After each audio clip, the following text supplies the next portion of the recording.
We're officially live on Facebook for the B2B Community Builder Show. It is season 5. Already forgot the episode that I just said, episode 196. We're getting really close to 200 here, folks. Woo! You're making history with us. I am your host and Chief Executive Connector, Pablo Gonzalez. And today I'm a little under the weather, but my energy is up because I'm around. About to say your energy, you need to level up your energy. It's feeling low. It's feeling low. I don't think I'm being loud enough for Magda right now over there that's trying to do some work. One of my favorite people in the world. He's become one of my best friends, to be perfectly honest. And that's a long way from a guy that turned me down from a job about 3 years ago. But he's my coach. He is the ultimate CEO. He's a guy that has led 3 different companies from that $10 million range to the $100 million range as CEO, all the while championing the idea that you need to love your people more than anyone else. And for that reason, I love him. I follow him. I listen to him. I produce his show and take his advice and introduce him to everybody I know. The man that I affectionately call J-Mac, Jerry Macnamara. Say hello, Jerry. Pablo, thanks for having me. I love you too, man. And it's been quite a little journey that we've been on since we met at Florida Juice and Bowl, and you had your little canteen water, and I told you that you were going to do something. Yeah, there it is. And what did I tell you? I said, Pablo, I'm not going to hire you because you're going to go out and do this on your own. And I'm super fun to have a front row seat to see you do it. But this is no surprise to me that you were going to go make this happen. So I'm glad I didn't hire you for that reason. Yeah. No, you did. Those were exactly the words you said. At the time, I was like, thanks, buddy. Thanks for nothing. But you're right, man. And I am super, super pumped that, we've continued to be able to work together, that I stalked you for a little while until you kept introducing to me different people that were your best friends. And I said, one day you're going to introduce me as your best friend. And now it happens. It is true.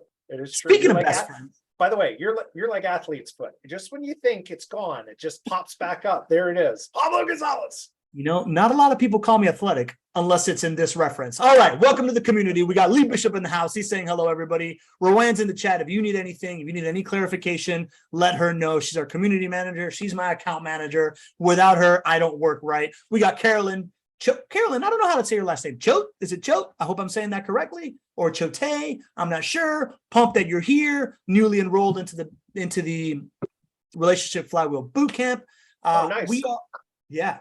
Actually, Carolyn is she's a funnel expert. So she's helping me build some funnels. I'm going to help her launch her show. It's going to be awesome. Who else we got in the house? We got Kira Lescu. Kira, super happy to have you back. Kira's also a business coach. She's also a medium. Like she perceives things at other planes of existence. Really fascinating. Penny Rose, also a camper for this season. Penny, super pumped to have you here. Penny is a forensics accountant for a 3-letter agency that is also a CPA for content creators. It's a niche that I would kill for. It's a wonderful niche. I love it. We got Venya Logan in the house, the community scientist, the mad scientist, the not mad, the happy scientist of community. How about that? We got Tim Courtney in the house. He is a other community builder straight out of Oakland who is working on safe streets out there and building some stuff. We got Michelle Denio, who's helping companies grow and strategize and scale. Also a camper in the house. Love to have you, Michelle. We met at the Badass Business Summit. Who else? We got Jesse Rittenhouse. Jesse, man, good to see you again. Jesse goes back to my early days of green building and community involvement. We were on the Charity for Dreaming Green together. He's the category king of green building down in Miami with his group, the Spinnaker Group, and a very skilled marketer himself. And Don Bates. We cannot have a show without the MVP of our community. Yes. Don Bates, who is a Oxford PhD candidate and a fireball all into herself. All right, J-Mac, I know this community knows you. I know that you're also pulling in other people that I just met. I know we got campers in the house, and you are the perfect person. We are starting the Relationship Flywheel Bootcamp. This is our 3rd cohort. I'm a terrible salesperson. I never talk about the stuff that I sell, but we're just starting. If you are listening on the podcast, it's too late for you. But if you're here today and you haven't signed up, you can still sign up. Go to bethestage.live/bootcamp. And when does it start, Pablo? It starts tomorrow. So, Yeah, so campers are in the house because this is a good exercise for them to know how it feels and whatnot. So they're gonna get a lot from you. Oh, Maria's checking in. Maria Villanueva. Maria, love to have you in the house here. And they're checking in. But if you go to bethestage.live/bootcamp, You can still sign up. And I encourage you to do it. You're going to be in the same thing with all these wonderful people that are here.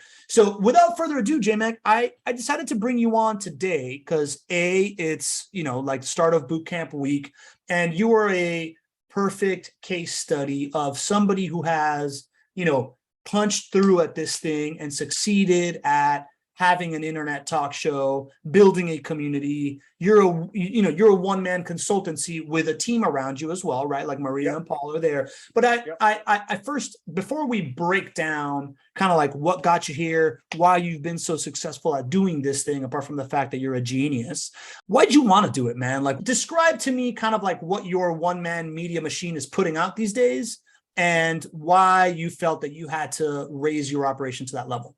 Yeah. So first of all, thanks for having me. And I love that we have all of these people on. So thank you for taking your time with us. Pablo, I have been so lucky. I've run 5 businesses in 5 different industries, B2B, B2C, products and services, right? So when I look at all of those things, there are certain foundations really of leadership that help you run businesses better. And so in the second half of my career, it's all about this thing right here. I'm on a mission to positively impact 5 million people in the next 5 years through better business.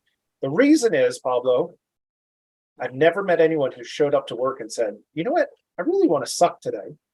And yet there are so many people that are ineffective in their approach, and it's because of poor leadership. And so when I look at the ability to scale and to touch 5 million people in the next 5 years, I really looked at the opportunity to say, well, I don't have to anymore go to ABC or NBC or Fox and try and get a TV show. I can become my own media company. And when you look left and you look right, and the ability to hone your message, share your message, and scale your message, there is no better way to do that, at least in my estimation, than to give yourself a stage and to be of service to the community and to try and help people. And so that's why I decided that a live show was the way to go. I really thought, first of all, I thought a podcast at first, and then it was through your guidance to say, no, let's do it live. And I said, okay, that's great. Let's go do it live. And so it's been a great journey over the last 7 months. It's been humbling. I think Maria or Roanne could probably pull this number, but I think there's been about 250 different people that have come through the show in the past 7 months. And then, obviously we repurpose it as a podcast and it gets seen on Facebook because we broadcast to Facebook Live. So it's been a fun journey and we're just getting started. Love it, man. I love it. Well, if somebody's here new and maybe they haven't tuned into this show a lot, they haven't tuned into your show a lot, why don't you describe what you got going on, man? What are you doing? Yep.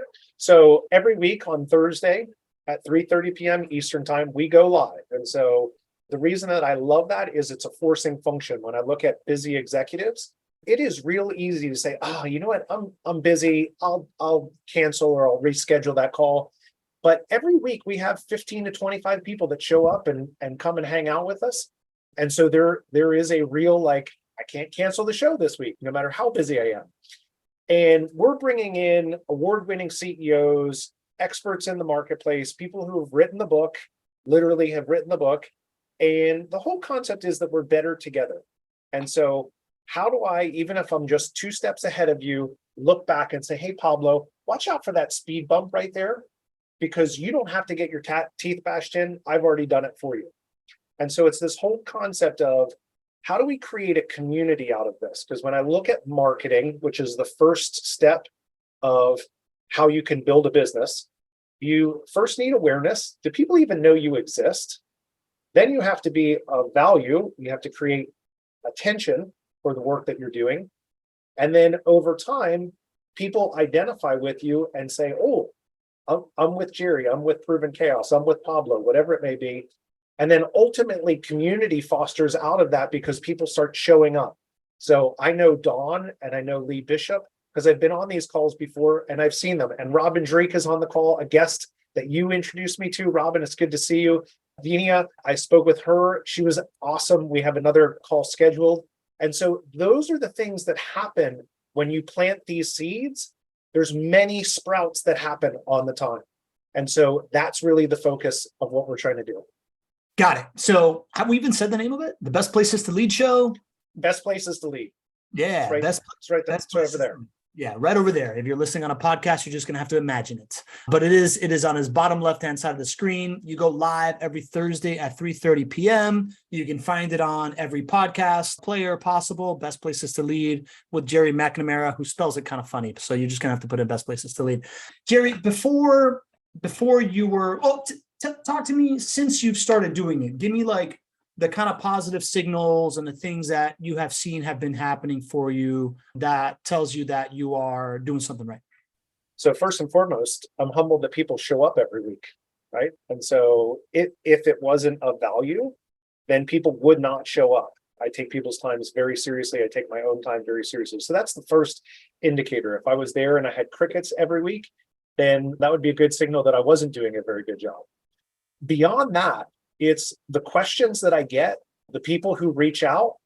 And I was invited to speak at a company's first ever strategic plan.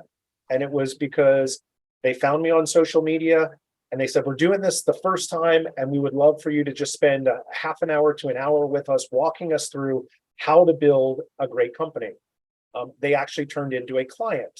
So that became a fun one. I was invited through one of my clients, one of their people of influence became the dean at the University of Florida. He invited me to speak. Unfortunately, I was out in Denver during that time.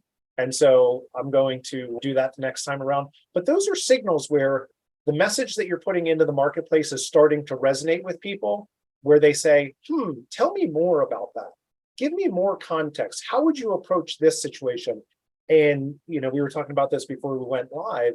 I've been interested, even though my show is really targeted for senior leaders, the people who are showing up consistently week after week are the people who are looking to take the next step in their career.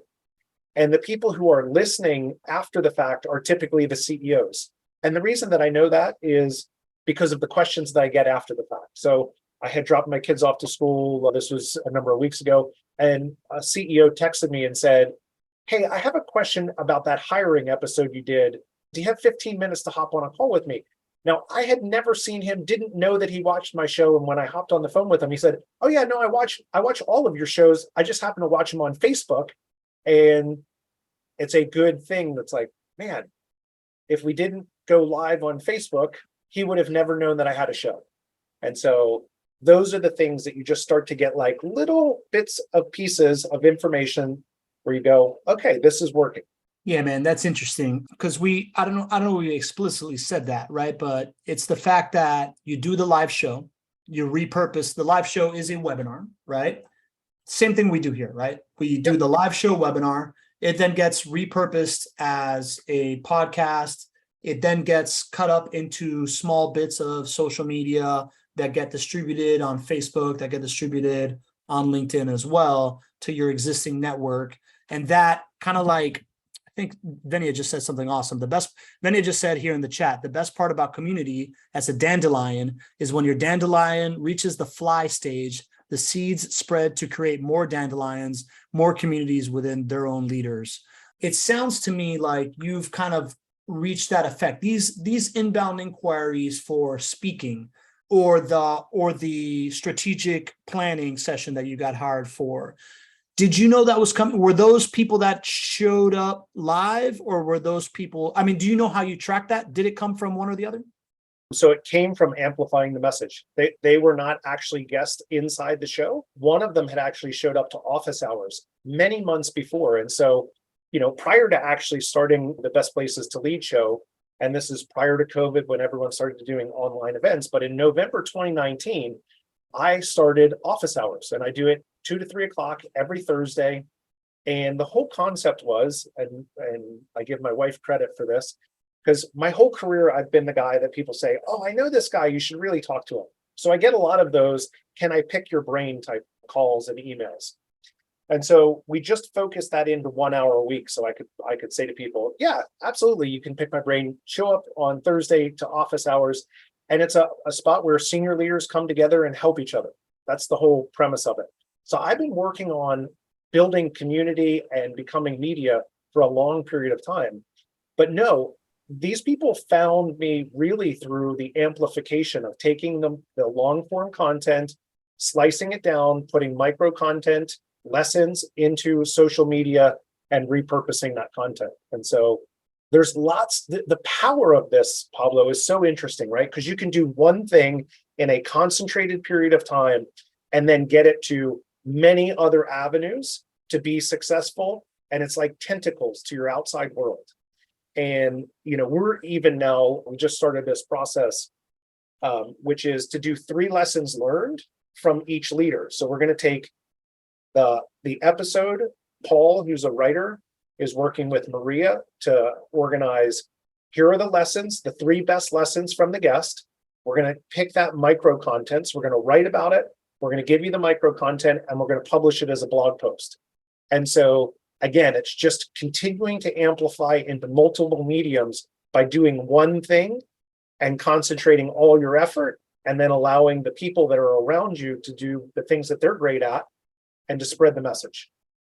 What were you doing before, right? So you mentioned that you were doing office hours, which isn't quite a show, but it is ritual, kind of like community Zoom call building. I remember you also at the time had you were posting quote cards and stuff like that on LinkedIn. What were you doing? What were you doing to do that? I was doing all the horrible things that people shouldn't be doing. Tell me more. I remember I went on Fiverr and I bought a pack of 500 quote cards where they drop in your logo, and then we posted that. And it's like the worst kind of content. I mean, because you're in the mindset of I need to generate content, but it's not really thoughtful content. I mean, it just allows people to click the like button and on they go. And sure, I get a little dopamine rush, oh, Pablo liked my post. But at the end of the day, there isn't real value in that. The value comes in not the information, but the insights. What is it that we can do to take this piece of information, can contextualize it to your business and make it useful so that you're in a better place? And so I had to transform my mindset from just oh, well, let me just be on social media, putting things out there and let's hope something happens, to, no, what's the important, painful problem that I'm helping people solve? Because those are the ones that actually gain a following and traction. And so, you've heard me talk about this before. So many people don't really understand what problem they're solving and who they're solving it with. So if you get really clear on those 2 things first, you have a much better chance of being more successful. Yeah, man. And I echo with your pain, right? I've been doing the show motion for a very long time, right? I was doing just the podcast thing before the live show and repurposing and putting it out. But to your point, just like buying a pack of quote cards on Instagram, I thought that it was just about being in front of people.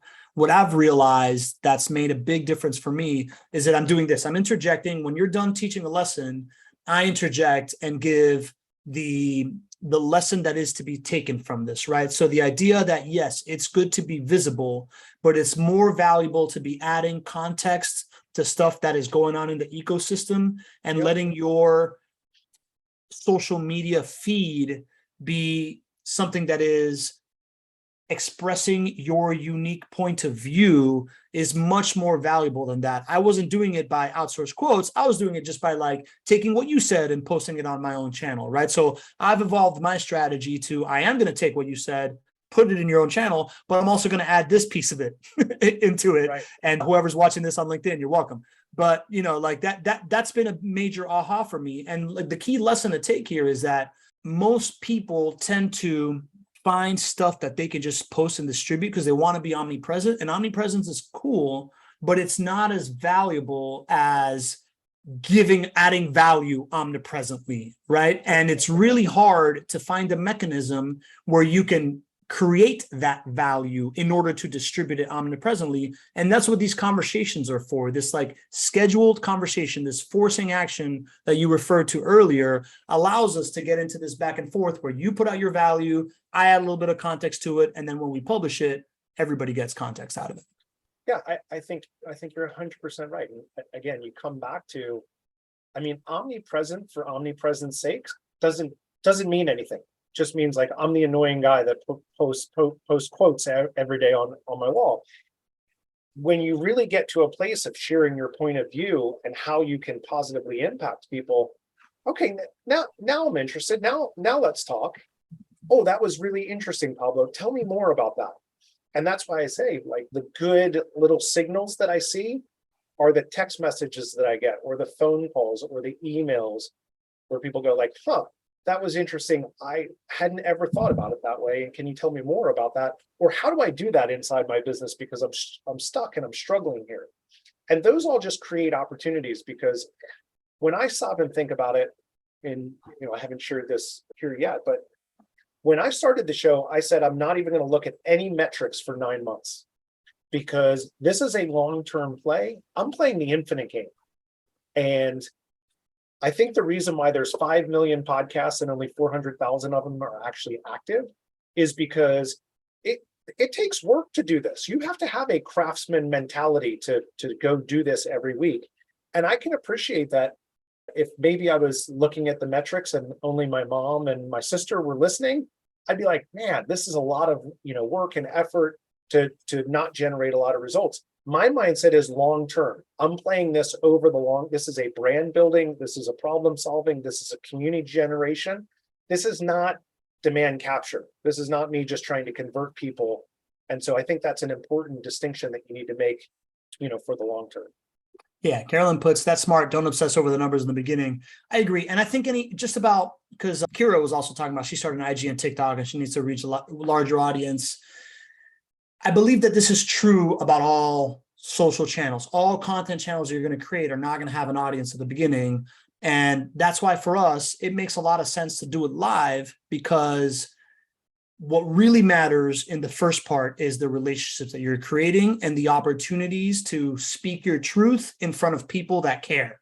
Yes. That's why if you have a podcast and you're doing it offline, you get to do that with a real, like if me and you were podcasting right now, me and you would be having a conversation like we always have, and we get to do it and we can repurpose it. But the fact that we're doing it out in the open right now allows us to, whether or not nobody here follows me on LinkedIn, there's 14 people that are paying attention to this conversation right now as we're talking about it. So we are building up, we're not just building up an audience, but we're like putting out our message and evangelizing the value that we have to give as we are doing this, which adds extra value on the front end, right? So like Carolyn, you don't obsess about the numbers in the beginning, you obsess about the relationships that you're building, right? And the idea that I get to stand up in front of 14 people here, that's a big deal, right? Like if you gave me a room full of 14 really smart people like we have in here, I'll take it all day. So I'll take a Zoom chat all day, and that adds to the value of the equation.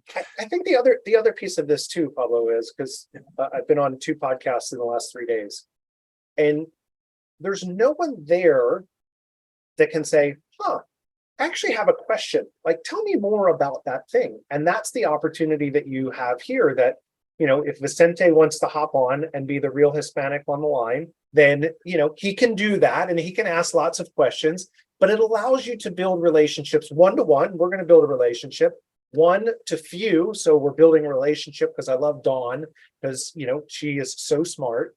And then we build it to the whole community because it gets repurposed as a podcast or YouTube videos. And so that to me is like the magical thing about doing things live, is the number of relationships that you get to build as opposed to just the 2 of us having a conversation.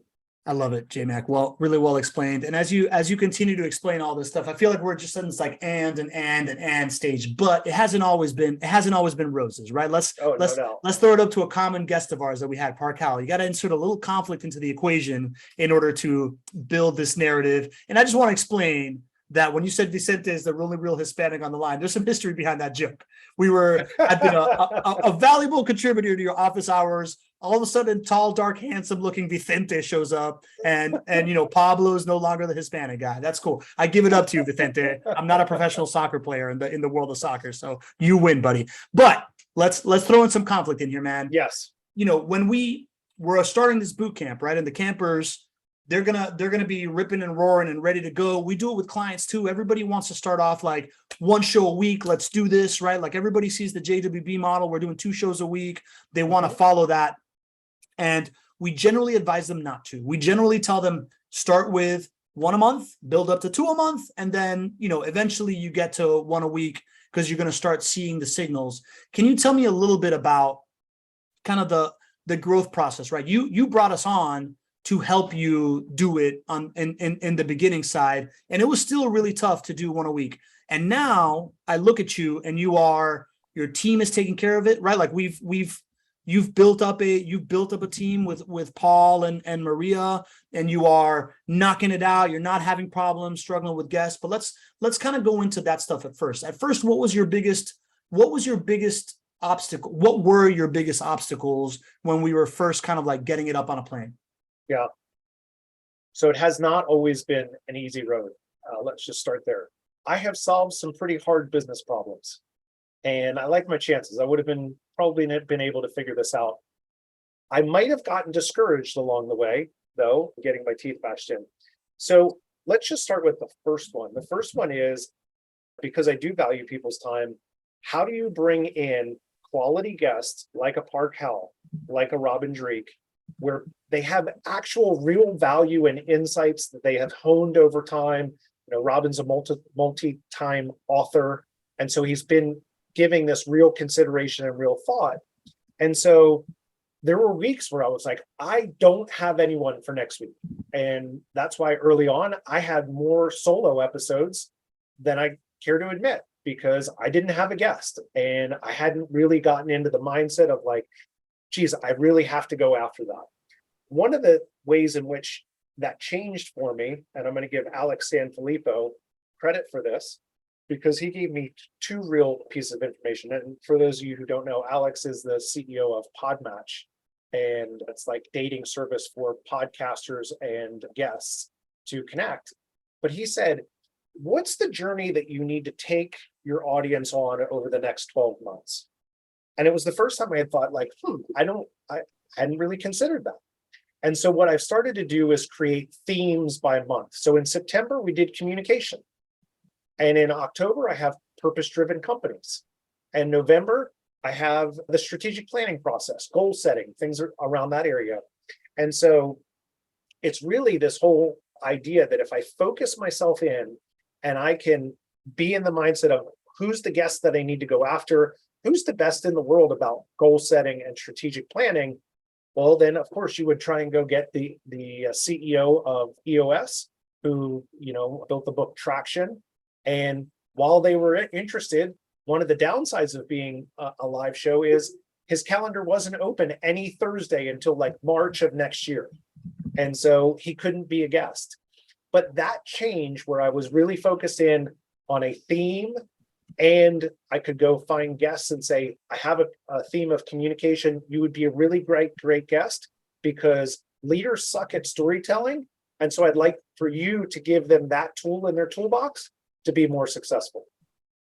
Yeah. Well, that makes perfect sense if I am like the marketing department of a big company, of like planning these themes and making a campaign. But that sounds like a lot of work, Jerry, right? Like I remember when we were early on, it was like, we had this meeting. We're just like, hey man, maybe you want to tone this down to like every other week. Here's some advice on what you can do. And you were like, I just need a guest. Like it was a tough moment for you. Why would you say that adding that extra layer, that sounds like an extra layer of complexity, actually made it easier for you? Because it allowed me to focus. Period. Right? When you have a focus, instead of the universe being the possibilities and being distracted, it's like, no, I need to find the 4 best people that can talk about communication. Who are those people that I think would be entertaining, interesting, and come on the show with me as well? Who are the 4 people that I want to talk to about purpose-driven companies? Because I'm a big believer about mission-driven companies, and people are looking for purpose. And so limiting the universe of possibilities is really, really powerful. And I have said this a million times. I've made more money in my career saying no than I have saying yes. And so that's all just to say, when you narrow it down, it's easy to find the gold.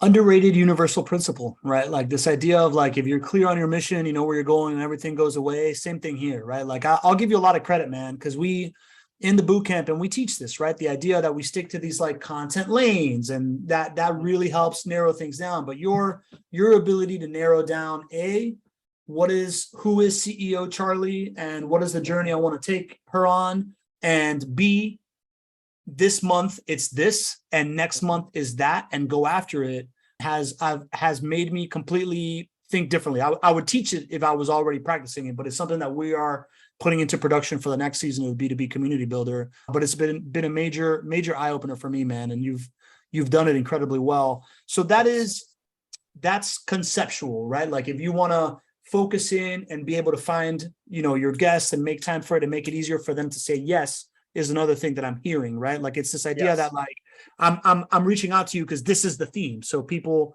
will tap in that way, as opposed to like, well, you were talking about that last week, so why is it for me? I think is really, really important. What you're also really good about, like automations and technology and stuff. What are you using to help find, to help you do this technology wise? So many. Where do you want me to start? So I think LinkedIn is a great database and repository for finding, the people that I'm interested in speaking to are the people that I've been lucky enough to do in my career, which are fast growing companies that are also best places to work, right? Because I think you can build a company that is high growth and still have a really compelling place to work. And so trying to find those people, we use automation to identify those people. And then Maria goes through the process of connecting with them for me. And so now we have the universe of people that we'd be interested in speaking to that we're all connected with, right? We're all doing all of this purpose-driven work. Get a little bit more detailed on that automation, JMac. So you're using LinkedIn Sales Navigator, and you are putting in certain company sizes and titles. What are you putting in there? Yeah, so it is, because the universe of CEOs is so big, we're using search strings to find to kind of pair together, Inc. 500 or Business Journal fastest growing companies and best places to work, because we want both of those things. I mean, I have, unfortunately, in my career, met lots of people running a successful company that you wouldn't want to sit down and have dinner with because they're so full of themselves. And so when people are really focused in and willing to go through the process of trying to become a best places to work, that is a place where I want to go sit at that table with that person and ask how they did it. So that's really the pieces of, the search string that we're looking for to bring those people into our universe. And then, beyond that, we have a CRM called Active Campaign. That's the one that I chose. And so, when people are coming into our universe, being able to automate text messaging to them to say, hey, don't forget about the show, email notifications to go out to them. We can drop ringless voicemail. And so I don't know if you've ever looked at your phone and thought, I don't know how I have a voicemail. I didn't really miss a phone call. There's technology out there that will drop a voicemail onto your phone. And so, for all of this, it's all people that have invited us into their sphere of influence. So we're not doing anything, shady behind the scenes. It's just a matter of how do we continue to automate the process of reaching out to people who have already said, yes, I'm interested, of being involved in what you're working on. Nice, man. I've only heard of like ringless voicemail happening for like real estate guys that are aggressively trying to buy stuff. So that's some next level stuff. That's cool, man. What about the other part of this is we announced this as like a one-man media company. You're obviously not a one-man media company, right? Like we kind of helped you get there, again, to not get you discouraged, to get you there. But more importantly, we've talked about Paul and we've talked about Maria, right? Like you have been able to do what you do, right? Build people up and put them in positions to win. And, today on our production meeting, it was really cool to see Maria is now completely taking over content selection and repurposing. Can you give us a couple of advice on how to find folks and how to nurture them in order to get them good at this process? So it's one of the things I say all the time. It all has to get done, but you don't have to do all the doing. And that is the high achievers trap. And I'm sure everyone that's on this call, the reason that you're on this call and you're interested is because you want more out of life. And so what I have found is we have to identify the opportunities and not necessarily do the doing. And so what I recognized was I was having trouble actually writing the show descriptions. So I went out and found a copywriter. He works 20 hours a week with us. And Paul's role is to do research, to write the show descriptions, and to write the 3 lessons learned. And that's what he does. And so when I go into the show, for instance, I just had Kim Bach on, who did a great job about providing feedback in the marketplace inside companies. I had a long list of well-researched ideas, statistics that as I was getting prepped for the show, Paul had already done the hard work of finding the insights, and we had discussed, that prior to a week before. And so I gave him direction of like, here's what I'm thinking about, or here's what I'm interested in and how you provide feedback. Can you go find the research for me? So again, if I was not utilizing Paul to help me, then that the quality of my interview would be less, because I'd be less prepared. When you look at Maria, who has completely changed my life, coming up on 1 year. So Maria, I love you. Thank you so much for all you do. Maria is like the backbone of all the crazy ideas that I have, right? She's the one that, is sweeping up behind the chaos that I create. And so Maria has been working, with your team in learning the process so that she could become self-sufficient. And so, yes, she's now at a point where she has confident competence in the tools that we're using to build the micro content, to publish it online, to do all of the back end stuff. And so, Roanne has been instrumental in setting Maria up for success. But yeah, it's one of those things. I say this all the time. It's one of my principles of personal performance. We don't do life alone. We all stand on the shoulders of giants. And the whole idea that there's, a self-made man is a total myth, and it actually gets me upset. And so all of us working together creates opportunities to make impact. 100% agree with all of that stuff. Shout out to Maria and Roanne. What I want to key in on, something that you are expressing here, Jerry, is something that I experienced early on as success when Roanne and I first started working together. It can be daunting for we're getting a lot of resonance in the chat of ADHD, right? Like I think my Tasmanian devil energy kind of attracts it to a certain extent. But that being said, it can be daunting for somebody that's, very creative and thinking about this and that, and we got big ideas and this, to train somebody up to help us out adequately. But what you were describing and what worked for me early on when Ryan and I were just getting to know each other is the idea that you don't have to think of the person that's helping you as somebody that is going to do X, right? Like, what you can think of it is this idea that you're like, all right, I got to get to the point where I either have a special project. For you, for example, it's show descriptions and finding guests. And at first, Paul wasn't finding the guest for you exactly and writing the show description exactly, but he was able to do some research about like who's good, who's bad, eliminate a couple people out, organize the information for you to see it, and then give you some stuff to like prep really quickly, as opposed to you doing that. I remember early on for Roanne and I think it was our podcast as a trade show booth activation, was this like video I wanted to create from all the work that we did with Seal Shield on that first HIM show. And I remember early on, I was just like, hey, listen, I just want you to, I'm gonna record this video with somebody, and then I just want you to look at that video, pick out a couple things from the content that we created at HIMS, and bring back and just tell me, this is what I think some stuff, where stuff kind of fits. And she was able to immediately not bring it 100%, but she was able to bring it like 60%. And then after that 60% meeting, then from that meeting to the next meeting, it got it 90%. And then after that, it was 100%, and it happened over 2 weeks. Otherwise, it would have been just me sitting here thinking, oh, when am I going to get to this? Right. But that idea of like starting small and asking folks for help on something that that they can at least move it forward a little bit, so that the next time that you look at it is done, that's a really big key part of this thing, right? So whether it's show descriptions or finding guests or whatever, giving them those initial cues that you're confident that they're not going to feel discouraged in doing, and the next meeting is a couple steps forward. Is that kind of how you approach it?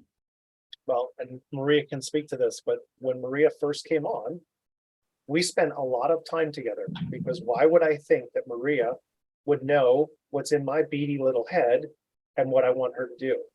And so one of the things that we did through the process was either I would record a video or she would record a video. It goes onto our Trello board. She would make a checklist of the things that she needed to do. And then we iterate, we continue to get better and better at that over time. It's no different than hiring someone into your office and into your life. Like, you have to train them.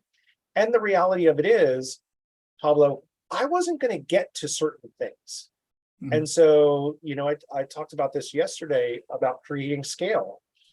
There's only a few things that you can do to create scale in your business. And one of them, that creates leverage is your people. And so, yeah, Maria may not have done it exactly the way that I would have done it the first time, but over time we get it right together, because I have to be a good steward of her time and give her good feedback. And we just get better and better and better and better until Maria's doing things that I probably don't know how to do at this point in time.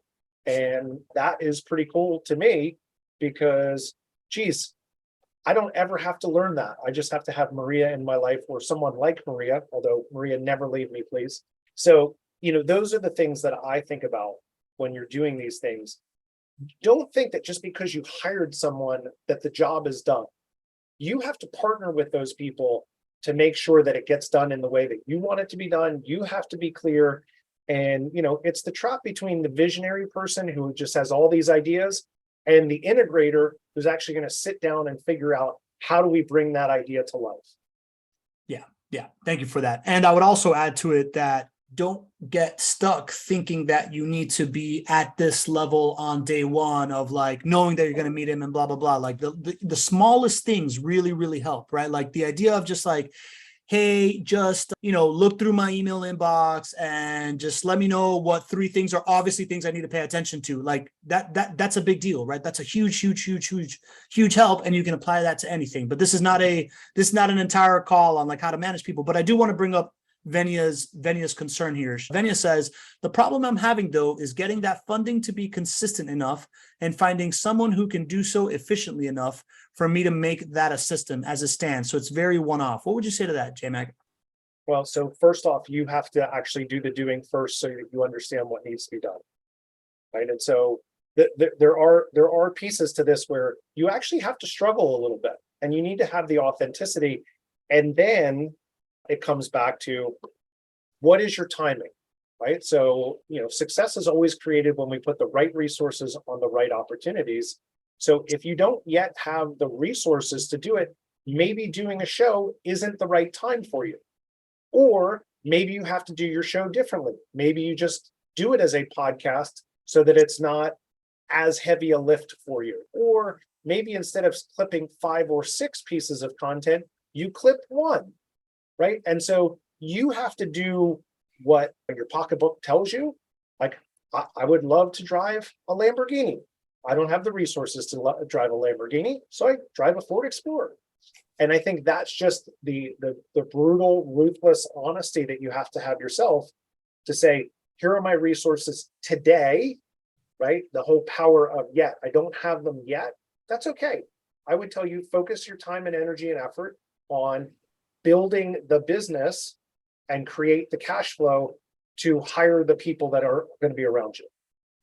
Yeah, I would also add to that 3 things. One is, you can do a lot of things poorly, or you can do a few things well, right? Like I took the former, right? Like for me at first, when it was just me and JP and I had no process, or just me and a thing, I was just posting all sorts of videos on LinkedIn and Instagram that the subtitles were like 85%, right? You remember those days. And I got a lot of feedback. I'm like, hey man, you got this thing wrong on the thing. And I'm like, cool, but I'm still putting it out there, right? So like, there's different things that you can let go of is one thing, right? Like is how many things or how high a quality it is, depending on what you're trying to achieve. The second is, you'd be surprised how many people will take 5 to 10 hours a month of work and help you out, right? So like, it doesn't have to be a full-time person immediately. It doesn't have to be a half-time person immediately, but you're able to find people that'll do like 10 hours a month of work. That becomes pretty economical. And then the third part is like, I echo with Carolyn saying that she's tried 3 times and to hire someone and hasn't liked the results. It is truly a long game, right? Like I recommend, Carolyn, you're gonna meet Gina. Gina's gonna tell you all about our kind of like our process of how she narrows people down. But like if you're able to like narrow in a process for it, it helps a lot better and things of that sort. But it is a long game. People are infinite variables, and having a process, the results may vary, but there's nothing more, to Jerry's point, it's leverage that you need on your time, right? So like if you are not working towards some level of leverage on your time, be it deploying technology or deploying labor, then you're never really gonna work yourself out of it. So it is worth these like a couple of strikeouts here and there in order to and starting with somebody that can help you out maybe 10 hours a month in order to get to the point where you really trust somebody like we've gotten, right? I think a part of this too, because I've been outsourcing for nearly 25 years, actually 20 years, sorry, I don't want to overstate that, is give people test projects, test people and say, here's what I want you to do. See how well they can follow your instructions. See what the quality of work that they're putting back to you is. And then that way the lift is lighter. You're not like heavily involved or heavily disappointed in the results because you haven't really put a whole lot in, but you'll know right away whether someone's going to be a fit or not. Yeah, man. Love it. Love it. All right. I saw Penny in the chat was asking a clarifying question. When you were talking about like your themes for the month, she basically said, right, so let me get this straight. So you look for you think of the theme, and then you think, what's the best expert I can get that comes into this time slot on this day? Is it that simple? Is that what you're doing? Yeah. Yes. And so like I will, for instance, strategic planning and goal setting. I will Google best goal setting books, and I'll start there and I'll see like who's actually written books about this topic. And then I start, reading PDFs or the abstracts of those books and say, okay, this is interesting. And then I will reach out to the person. In a lot of cases, I'll actually buy the book. And, I have one here. I just invited this guy, to the show, Scott Goodson, who wrote Activate Brand Purpose. And so I love to read. I'm a high learner. I'll go look at their YouTube stuff. And Maria will tee me up because I'll say, hey, go find someone in these lanes, and she'll go find me micro content that they've done. And I'll see if that resonates with our approach. And so to me, it's all about who's going to be the best person, communicate their message. And, you alluded to CEO Charlie. I haven't spoken about CEO Charlie, but before I started the show, I didn't want to speak just globally to quote unquote the audience. And so it's easier when you're speaking specifically to one person, just like I'm speaking to Pablo right now. And so I have CEO Charlie, and CEO Charlie is in his early 40s. He was a corporate high flyer, and he started his company. He's at about $7 million, but he's really stuck in his business. And I have this whole story about CEO Charlie.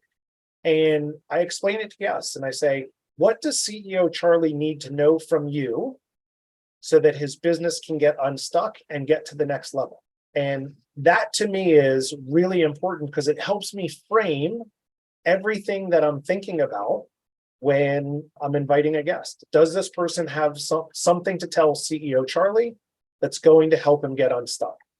And so that's kind of the last piece of building those themes and having one person that you're speaking to. And, Pablo, if you're okay with it, I have CEO Charlie up on my screen.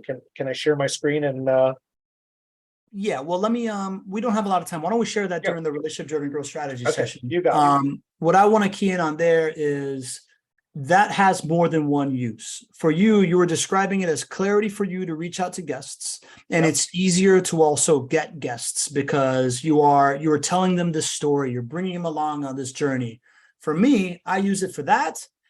And I also use it to disqualify people that ask you to come on your show, right? So I tell people, listen, when I send out an invite, when I send out a invite to come to one of my shows, I know that I'm pinging you in your inbox. I know that I'm pinging you in your notifications on LinkedIn. And if I'm not doing it right, it's a pain in the ass and you're going to consider me a nuisance. So whenever I send out an invite to a show, the subject of it needs to be something that my equivalent of CEO Charlie is thinking, I need to know about this. And when I get this notification, I don't think what a nuisance. I think, oh, Pablo What a just did gift. me a favor. I've been meaning to figure out how to become a one-person media machine. Ergo, I'm not upset that he sent me this. And if I can't show up that day, it's still cool because it's something that I want to know about.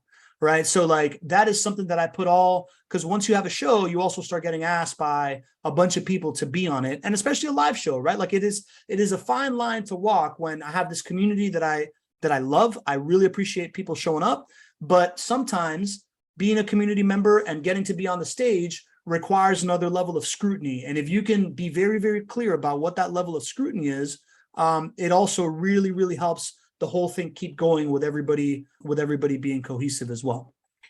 I totally agree, because again, it comes back to being respectful of people's time. And so we've spent an hour together. That's an incredible gift that everyone has given us their attention for an hour. And so hopefully we've taught them something that they're going to be able to use in their own business to help it scale and grow. Agreed. And, I can think of, so when we approached the show, it was kind of like, we spent like 25 minutes talking about how awesome you are and how great this thing is working for you to get them to care. And then we talked about the things that it took to get there, right? Like the strategy, the tools, how to nurture people to help you. And now this like CEO Charlie thing. I want to give another little bit of advice that Jerry is doing really, really, really well, which adds to this, which, if you watch the show or if you've been in the boot camp, we teach this very deliberately, is that you talk to the folks that show up here, right? Like the fact that you are taking very much a grateful approach that they're here, mentioning them by name and talking about, using them as examples in your analogies, that creates this effect where you feel like you're part of the stage, you feel like you're acknowledged, you're more likely to come again. Jerry, the other thing I wanted to get to with you is, as you know, we are in cohort 3 of the Relationship Flywheel Bootcamp. It's starting this week. Would love to have anybody that's here that hasn't signed up already to have you on board. But you are now starting a class, right? Like, what is the move for you now? Like, what's the correlation between having this like online talk show and being able to launch a class and or wanting to launch a class? Talk to me about your thinking on that. So it comes back to, I'm on a mission to positively impact 5 million people in the next 5 years. And so one of the things that I see is this gap between the high performers and the business model, and it's glued together by leadership. And so if we're going to grow companies and create compelling companies where people love to show up and they just get surprised and delighted that they get a paycheck every week because this is so damn fun, I can't even believe it. We've got to teach leaders how to do it and how to do it better. And so we started the leadership gap. Actually, it was earlier today. So today was Monday, and we're going to do that Monday and Thursday. We do it 12 to 1. But it's the whole concept in this case of how do you create a predictable environment for your people to make engaged, autonomous, and agile decisions that contribute to the success of the company. And that's the approach. And so being able to invite people along on that journey, my goal is that many years down the road, hundreds of thousands of people have gone through that course and are better leaders because of it. So that's your impact. I love how you always kind of start with like the impact that you're trying to make with whatever you're doing. How does it relate to, do you find that it's been people from your show that have joined the course? Is it people from other wings of life? Has the show helped fill it? Is this a continuation of like bringing people together? Where does it fit in the puzzle piece of the show and your other services? Good question. So, again, I think about things in long-term plays, right? And so who are the people that I'm serving? How will they get introduced to me? And it's not just the people that are in the sphere, it's the sphere of the sphere, right? As we're doing this. And so, yeah, the people, they're all in my care. And now I have a responsibility to all of them to make sure that I leave them in a better place. And so for me, it's all about how do we continue to show up, to serve, and to grow all of these things, because they all work together. As I think about like longer term plans for myself, I'm using all of the companies that I advise as the testing ground for all the frameworks that I've used and developed to grow my own companies. And so once we get that to a point, now you can teach it because you have a framework that is repeatable, scalable, and brings predictable results. And that to me is the process. The show is the awareness engine that ultimately ends in community and shortens, and this is a very important piece, at least to me, it shortens the know, like, and trust arc that every relationship goes through. I don't care whether it's your wife, I don't care if it's your friend, I don't care if it's a client. You all go through the same process of know, like, and trust. And so the fact that people are already in relationships with me, and some of them, I don't even know that I'm in a relationship with them, but they feel connected. Suddenly they're in my sphere of influence. And when the opportunity is right, they raise their hand. That's right, Robin, it is trust, right? They raise their hand and say, maybe Jerry can help me. I'm interested in that piece of things, what he's talking about. And then you have opportunities to serve more and more people. Love it, buddy. Love it. Love it. Love it. Love it. I just made Ryan co-host. She's going to start inviting people up to be panelists because we're going to head into the strategy sessions. Jerry, two last questions for you as everybody just starts coming up on stage and we start sharing it with everyone else. One, where do you want to send people to? What's the best way to connect with you further, man? Yeah. So the two places where I send people, provenchaos.com, that's the company.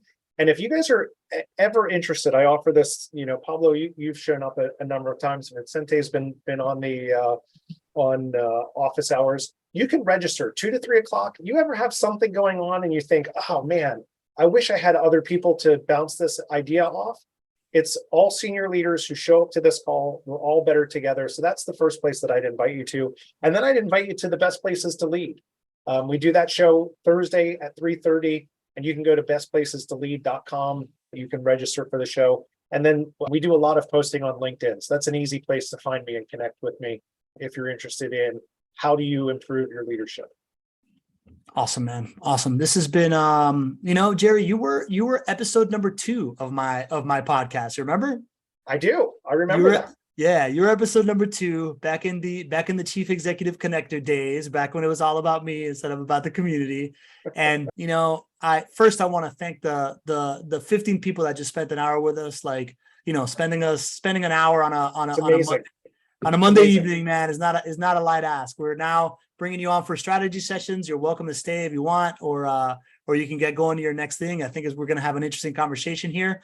But man, Jerry, you are really the guy that opened up my eyes to the importance of culture inside of a company, right? Like you're in early 2019, the idea of you build successful businesses by loving your people more than anybody else loves them was not something that I, immediately had heard as a gospel from anybody else. And you're a guy that's done it on all these different levels, and you're funny and cool. And the fact that we hang out now, like 3 years later, and this whole arc of going from like guy that turned me down from a job to being one of my best friends is something that I really, really don't take for granted. I don't take you for granted. And I'm just so grateful that we're friends. And I'm really, really grateful that you did the show and all the different things that you do to show up for me, man. Just thank you so much for doing this. I'm grateful for you, Pablo. I think, in all of these cases, sometimes people get too big for their britches and their ego gets way out in front of them. I'm humbled by the opportunities that I have and the trust that people put in me to try and help them. And, our relationship has been super fun. So thank you for your friendship.